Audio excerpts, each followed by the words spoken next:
नमस्कार, हमारा राजस्थान बुलेटिन में आपका स्वागत है। सबसे पहले बुलेटिन में बात करेंगे बिंज बायला की। बिंज बायला उप तहसील की धान मंडी में शनिवार को अखिल भारतीय किसान सभा द्वारा आयोजित किसान महापंचायत में भारी संख्या में किसान व मजदूर जुटे।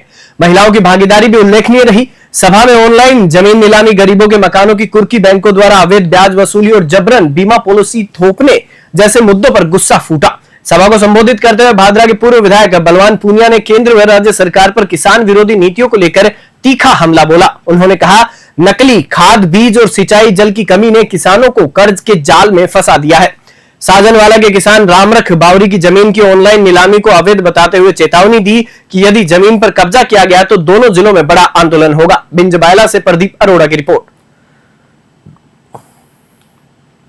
सवाई माधोपुर स्थित रणथंभौर टाइगर रिजर्व के मध्य रणथंभौर दुर्ग में शनिवार को एक बार फिर टाइगर की चहलकदमी देखी गई। 32 खंभों की छतरी के पास बाघ के मूवमेंट के चलते वन विभाग ने श्रद्धालुओं की सुरक्षा को ध्यान में रखते हुए त्रिनेत्र गणेश मंदिर का रास्ता बंद कर दिया।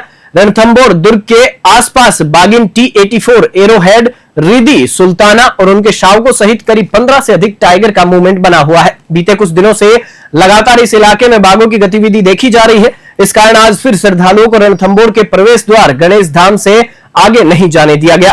मंदिर के दर्शन को आए दूर दराज से श्रद्धालु निराश मन से लौटने को मजबूर हुए। सवाई माधोपुर से राकेश चौधरी की रिपोर्ट।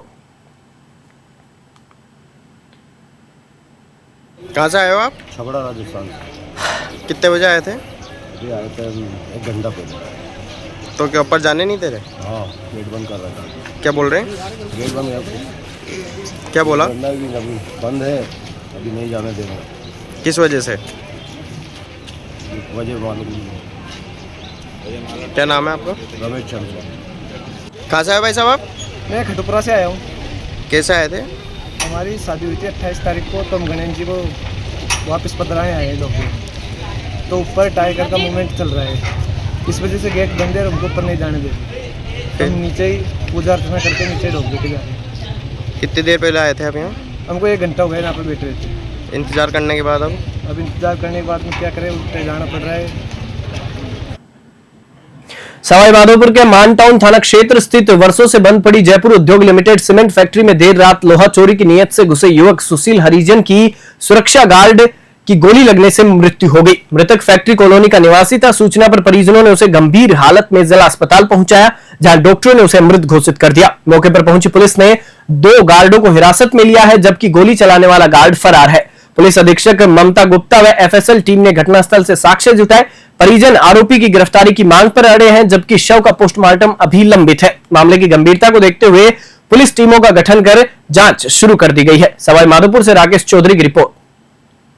आज रात को सूचना मिली थी कि सीमेंट फैक्ट्री में एक वारदात हो गई है। किसी की सुशील वाल्मीकि जिसका नाम था, उम्र 24 साल थी, उसकी सीमेंट फैक्ट्री के गार्ड ने गोली मार दी है। तो उसके परिजन उसको मोर्चरी ले गए, हॉस्पिटल ले गए। पहले वहाँ डेड घोषित कर दिया, उसके बाद डेड बॉडी को मोर्चरी में शिफ्ट किया है और आरोपियों को डिटेन करने के लिए 2-3 टीमें गठित किए श्रीमान SP साहब ने, और उनको डिटेन करने के लिए लगातार तलाश कर रहे हैं। बानसूर के भूपसेड़ा गांव में डॉक्टर भीमराव अंबेडकर की भव्य प्रतिमा का अनावरण समारोह धूमधाम से संपन्न हुआ। विधायक देवी सिंह शेखावत, भाजपा SC मोर्चा प्रदेश अध्यक्ष कैलाश मेघवाल, रविशेखर मेघवाल और महामंत्री सुबह सिंह मोरोडिया ने संयुक्त रूप से फीता काटकर प्रतिमा का उद्घाटन किया। समारोह में बड़ी संख्या में ग्रामीण और गणमान्य लोग शामिल हुए। अतिथियों का साफा माला पहनाकर सम्मान किया गया। वक्ताओं ने डॉक्टर अंबेडकर के जीवन, संविधान निर्माण में योगदान और सामाजिक न्याय की लड़ाई पर प्रकाश डाला। इस अवसर पर शिक्षा, खेल और कला में उत्कृष्ट योगदान देने वाली स्थानीय प्रतिभाओं को सम्मानित किया गया। बानसूर से सतीश शर्मा की रिपोर्ट। ग्राम पंचायत भूपसेड़ा में डॉक्टर BR अम्बेडकर साहब की मूर्ति का अनावरण कार्यक्रम था। उसमें हम सब लोग आए, MLA साहब भी हैं, कैलाश जी मेघवाल साहब हैं, हम सब लोग गांव के ग्रामीण लोग भी हैं, महिलाएं भी काफ़ी संख्या में पधारे हैं। और इस मूर्ति का अनावरण का एक उद्देश्य था कि मूर्ति के माध्यम से हमको शिक्षा मिलती है कि बाबा साहब का जीवन चरित्र कैसा था, उन्होंने जीवन में, समाज में जीने के लिए हमको क्या मूल मंत्र दिए। शिक्षित बनो, संगठित रहो, संघर्ष करो। उन्होंने कहा था शिक्षा के माध्यम से आप रोजगार प्राप्त करो। रोजगार का मतलब ये नहीं है कि सरकारी सेवाओं तक ही हम सीमित रहे, हमें और भी अन्य क्षेत्र है वो ढूंढने चाहिए। जो कृषक अच्छा बन सकता है, वो उद्योगपति अच्छा बन सकता है, वो ठेकेदार अच्छा बन सकता है, और सेक्टर बहुत सारे प्राइवेट सेक्टर उसमें भी हमें जाना चाहिए। और उस नीति के तहत आज हम सब ने यहाँ एकत्रित होकर और लोगों से आह्वान किया, जो पढ़ेगा जो लिखेगा वही राज में भागीदारी करेगा, यही हमारा है। बीसलपुर परियोजना के तहत बस्सी क्षेत्र के कई गांवों को इन दिनों कीड़ों सहित दूषित पेयजल मिल रहा है। रामसर, पालावाला, जीतावाला, दूधावाला, लसाड़िया, गुजरान, श्री रामपुरा सहित दर्जनों गांवों के ग्रामीण संक्रमित पानी पीने को मजबूर है। ग्रामवासियों ने अधिशासी अधिकारी आरडी मीना व जलदाय विभाग के सहायक अभियंता को अवगत कराया, लेकिन किसी ने ध्यान नहीं दिया। गांव में वायरल मलेरिया व पेट की बीमारियों के मामले बढ़ने लगे हैं। जीतावाला स्थित बड़ी पानी टंकी की समय समय पर सफाई नहीं होने से उसमें कीड़े पनप रहे हैं। ग्रामीणों ने चेतावनी दी है कि यदि अगर जल्द समस्या का समाधान नहीं हुआ तो उग्र आंदोलन होगा। प्रशासनिक फोन भी रिसीव नहीं किए जा रहे हैं। बस्सी से रामफुल मीणा की रिपोर्ट। कोटा के गुमानपुरा स्थित रोटरी बिनानी सभागार में स्वदेशी जागरण मंच का 2 दिवसीय प्रांत स्तरीय विचार वर्ग और कार्यशाला आयोजित की गई। स्वावलंबी भारत अभियान के अंतर्गत आयोजित इस कार्यक्रम में 14 जिलों से आए पदाधिकारियों ने हिस्सा लिया। समापन सत्र में मंच के अखिल भारतीय संगठन कश्मीरी लाल ने युवाओं से नौकरी मांगने की बजाय नौकरी देने की दिशा में सोचने का आह्वान किया। उन्होंने कोटा में छात्रों में बढ़ते तनाव पर चिंता जताते हुए कहा कि मंच मानसिक स्वास्थ्य और आत्मनिर्भरता को लेकर भी काम करेगा। कार्यक्रम के संयोजक मन शर्मा ने बताया कि आने वाले दिनों में मंच गांव-गांव तक पहुंचेगा। कार्यक्रम में आधुनिकता, कृषि, पर्यावरण, स्वरोजगार और स्वदेशी विचारों पर गहन चर्चा की गई। पूर्व महापौर महेश विजय ने कहा कि सिर्फ वस्तुएं नहीं, सेवाएं भी स्वदेशी हो। युवा उद्यमी अंकित राठी ने कहा कि युवाओं को स्टार्टअप व स्वरोजगार के नए अवसरों का लाभ उठाना चाहिए। कोटा से कामिंदु जोशी की रिपोर्ट। दूसरा सत्र शुरू हो चुका है, इसको लेकर अब क्या? दूसरा सत्र जो था हमारा समापन सत्र था। इस सत्र में हमने स्वदेशी के जो बचे हुए विषय थे उसके बारे में हमारे जो मुख्य अतिथि थे, विशिष्ट अतिथि थे, उन्होंने अपना संबोधन रखा। और जो बची हुई चीज थी, हमारा जो समापन उद्बोधन था, वो माननीय कश्मीरी लाल जी ने अपने रखा। स्वदेशी के बारे में हम क्या सोचते हैं और स्व की भावनाओं को हम कैसे अपनाएं, उसके बारे में विषय रखे गए। धौलपुर जिले के कोतवाली थाना क्षेत्र में एक दर्दनाक हादसा सामने आया है। सागरपाड़ा चेकपोस्ट के पास एक तेज रफ्तार ट्रक ने बाइक को टक्कर मार दी। बाइक पर ग्रेटर नोएडा के परी चौक निवासी दीपक अपनी बहनों मनीषा और दीपा के साथ सवार था। हादसे में 14 वर्षीय मनीषा की मौके पर ही मृत्यु हो गई, जबकि 19 वर्षीय दीपक और 12 वर्षीय दीपा गंभीर रूप से घायल हो गए। घायलों को तत्काल जिला अस्पताल में भर्ती कराया गया। थाने के एएसआई होरीलाल मीणा ने बताया कि मृतका का शव पोस्टमार्टम के लिए मोर्चरी में रखवाया गया है और परिजनों को सूचित कर दिया गया है। फिलहाल ट्रक चालक की तलाश की जा रही है। धौलपुर से संजय कसाना की रिपोर्ट। तारानगर में वंदे गंगा जल संरक्षण अभियान के तहत भाजपा नेता और पूर्व विधानसभा प्रत्याशी राकेश जांगीड़ ने राजगढ़ बूंगी डैम पर जल पूजन कर अभियान की शुरुआत की।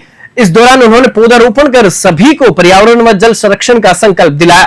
कार्यक्रम में जन स्वास्थ्य अभियांत्रिकी विभाग के अधिशासी अभियंता राजेश जांगीड़, सहायक अभियंता रितु शोराण, देवेंद्र सिंह, नहर विभाग के प्रभु सिंह, वन विभाग के ranger Surendra Singh Rathore, A N V Narayan व अन्य विभागीय अधिकारी मौजूद रहे। सभी अधिकारियों व कर्मचारियों ने वर्षा जल संग्रहण व संरक्षण को लेकर शपथ ली। इस पहल से क्षेत्र में जल संकट के समाधान और पर्यावरण जागरूकता की उम्मीद जगी है। तारानगर से बुधराम वर्मा की रिपोर्ट। मावली उप जिला अस्पताल परिसर में अंदर से गिरे पीपल पेड़ और उस पर बने मधुमक्खियों के 2 बड़े छत्तों को आखिरकार हटाया गया। मरीजों और स्टाफ की सुरक्षा को लेकर 7 दिन पूर्व न्यूज 21 में प्रकाशित खबर के बाद प्रशासन हरकत में आया। अस्पताल प्रशासन ने वन्य जीव परिरक्षक कमलेश जांगीड़ को सूचना दी। उन्होंने अश्विनी गर्ग के साथ पीपीई किट और हेलमेट पहनकर 2 घंटे की मशक्कत में धुएं से मधुमक्खियों को सुरक्षित उड़ाया। अब अस्पताल का वह प्रवेश द्वार जो खतरे के चलते बंद था, रविवार को पुनः खोल दिया गया। इससे मरीजों की आवाजाही फिर से सुचारू हो गई। ग्रामीणों ने न्यूज 21 की भूमिका की सराहना करते हुए उसे धन्यवाद दिया। मावली से ब्यूरो रिपोर्ट। जयपुर के इंजीनियर्स कॉलोनी स्थित नवीन जिनालय में रविवार को पंच कल्याणक प्रतिष्ठा महोत्सव का शुभारंभ हुआ। कार्यक्रम की शुरुआत चैत्यालय से शोभा यात्रा के साथ हुई, जिसमें महिलाओं ने शुद्धिकरण और मंत्रोच्चार के साथ बीजों का अंकुरारोपण किया। ब्रह्मचारी जिनेश भैया के निर्देशन में 16 प्रकार के बीजों का धार्मिक विधि से रोपण कर इसका आध्यात्मिक महत्व बताया गया। इस मौके पर सोधर्म, इंद्र, कुबेर, चक्रवर्ती सहित सभी 39 प्रमुख इंद्र इंद्राणियों ने हिस्सा लिया। प्रचार संयोजक अभिषेक जैन बिट्टू ने बताया कि अब 13 जून तक प्रतिदिन भक्ति संध्या और विनतियों का आयोजन होगा। वहीं 13 जून को आचार्य शशांक सागर महाराज का भव्य मंगल प्रवेश और भगवान के माता पिता की गोद भराई का आयोजन होगा। जयपुर से ब्यूरो रिपोर्ट। खेड़ली बाईपास स्थित मकान में वीरू जाटव का शव मिलने से सनसनी फैल गई। मृतक वीरू की 2 शादियां थी और दोनों पत्नियां अपने अपने बच्चों के साथ अलग अलग मकानों में रहती थी। वीरू का शव उसके नए घर पर मिला, जहां उसकी दूसरी पत्नी अनीता ने परिजनों को सूचना दी। परिजनों के पहुंचने पर युवक मृत अवस्था में मिला, जिससे हत्या की आशंका जताई जा रही है। मृतक के शरीर पर चोट के कई निशान हैं, जिससे मामला और भी संदेहास्पद हो गया है। सूचना पर खेड़ली थाना पुलिस मौके पर पहुंची और अलवर से एफएसएल टीम को बुलाया गया है। खेड़ली उपजिला अस्पताल में शव को पोस्टमार्टम के लिए लाया गया है, जहां भारी भीड़ जमा हो गई। अब तक किसी भी पक्ष की ओर से मामला दर्ज नहीं कराया गया है। पुलिस सभी पहलुओं की जांच में जुटी हुई है। खेड़ली से अखिलेश शर्मा की रिपोर्ट। मेरे परिवार साहब मेरे भाई को मार दिया गया है। मर्डर हुआ है उसका? मर्डर हुआ है सर। आप कैसे कह सकते हैं कि उनका मर्डर हुआ है? मैं ऐसे कह सकता हूँ, जब मैं यहाँ पे आया था अस्पताल में, मेरे को खत्म मिला है। वो दूसरे वाले घर पे सोता है, दूसरी वाली पत्नी के पास में। तो क्या सूचना मिली थी आपको? हमको सूचना मिली कि तुम्हारा भाई मतलब तबीयत खराब है, बोल नहीं रहा। वहाँ जाके देखा तो खत्म। उसके गाल पे, उसके अनार पे यहाँ निशान और यहाँ निशान है सर। जीभ कटी हुई मिली है।